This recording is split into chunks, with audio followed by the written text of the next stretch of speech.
So there's no surprise that Fort Collins is still a very hot place to be moving when moving here to Colorado. But the big question is, are home prices going to decrease here in 2023? All right, let's go.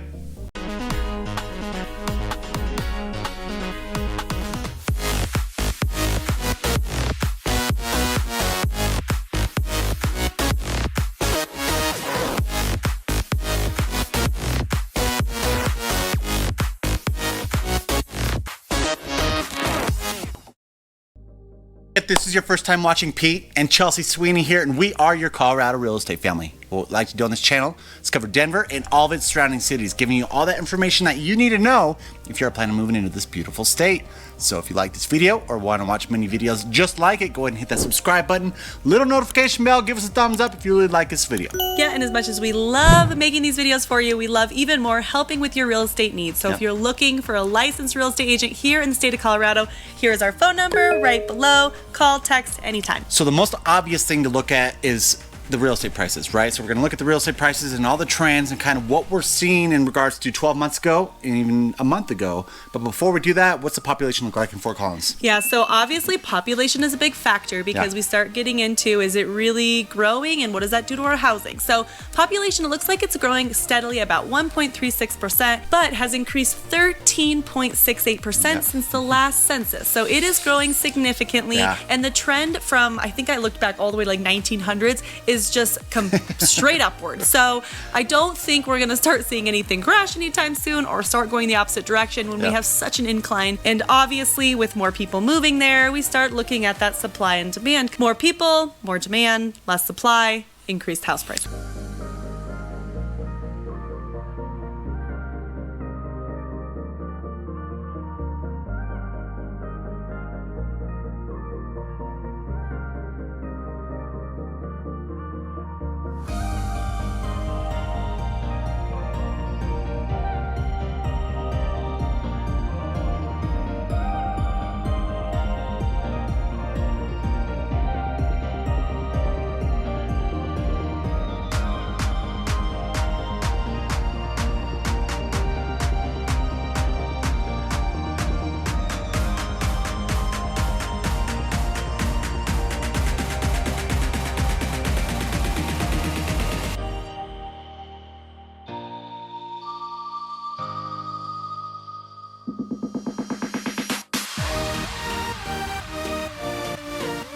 Yeah, guys, I mean, it's all just basic economics, right? Supply and demand, you have more people moving in, they want more living.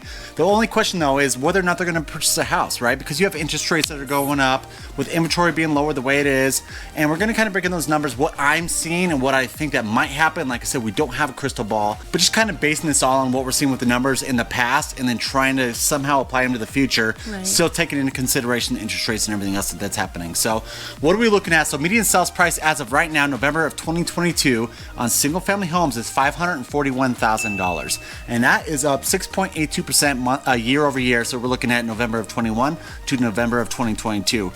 But here's the interesting thing. The last 3 months, it's actually down 0.83%, and the last month, it's down 1.73%. So the question is that going to be a trend that goes into 2023 where we continue to see the median sales price drop a little bit more? I don't know. Like I said, all we could do is kind of see what happens, but that is how it's trending. Here is the interesting thing right here, though. Now let's look at multifamily. Let's look at your attached. We're talking about your townhouses and your condos. Median sales prices of November of 2022 is $405,000, and that is up 35.05% year over year. We're talking about November of 21 to November of 2022. What does it look like over the last 3 months? It's actually up 6.58%. In the last month, it's up 14%. What is going on here? Is it just because people aren't able to afford those single family homes and now they're buying more of the multifamily attached product?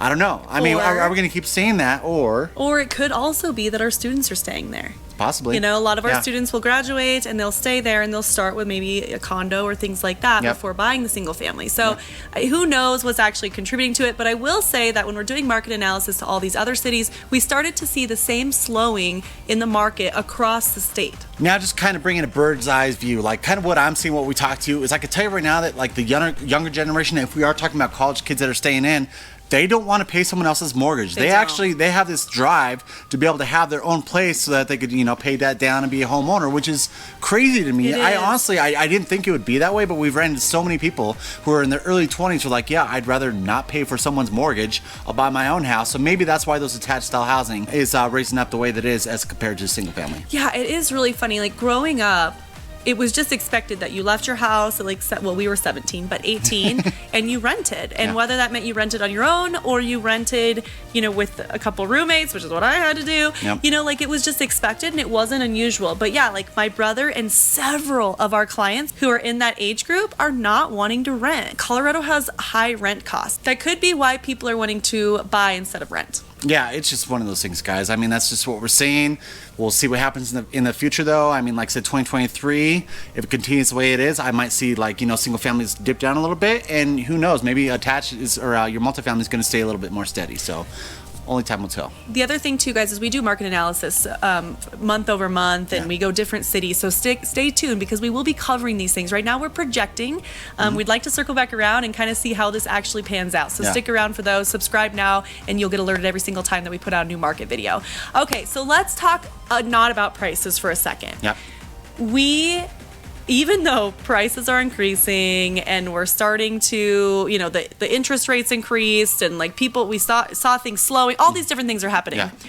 We're still having an easier time getting people into homes in northern Colorado than we are in the surrounding suburbs of Denver.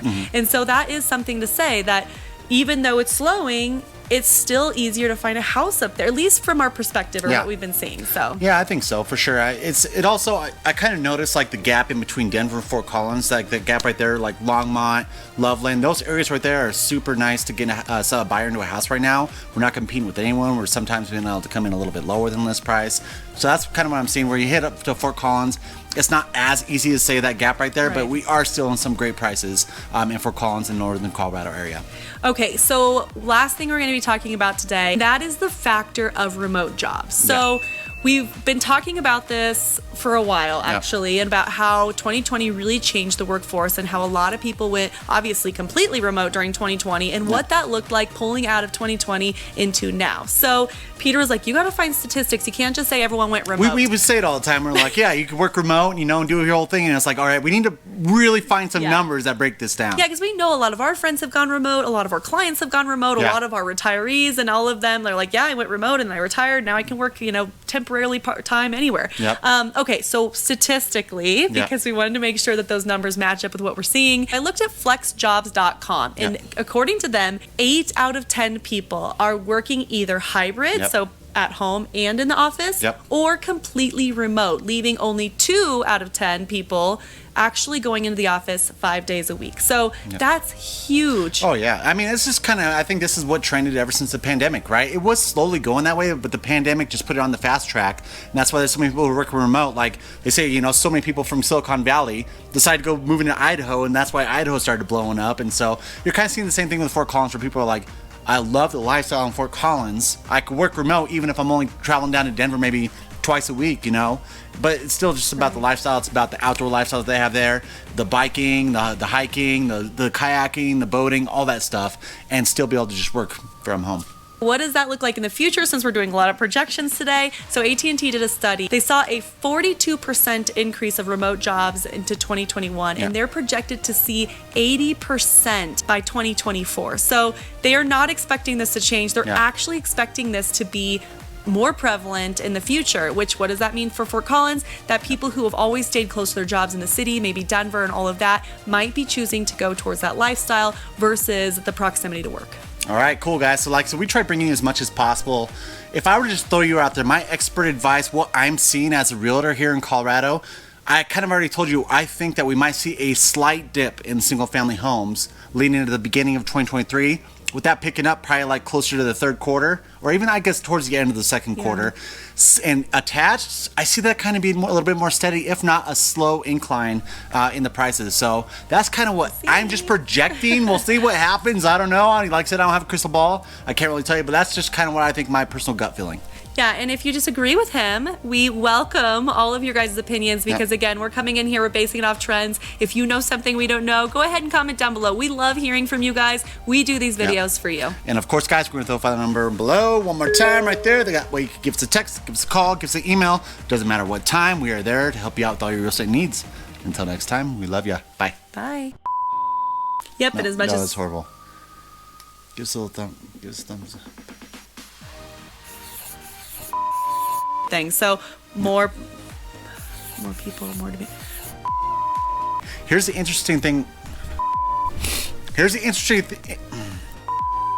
We started to see those same slowing who are in that age group.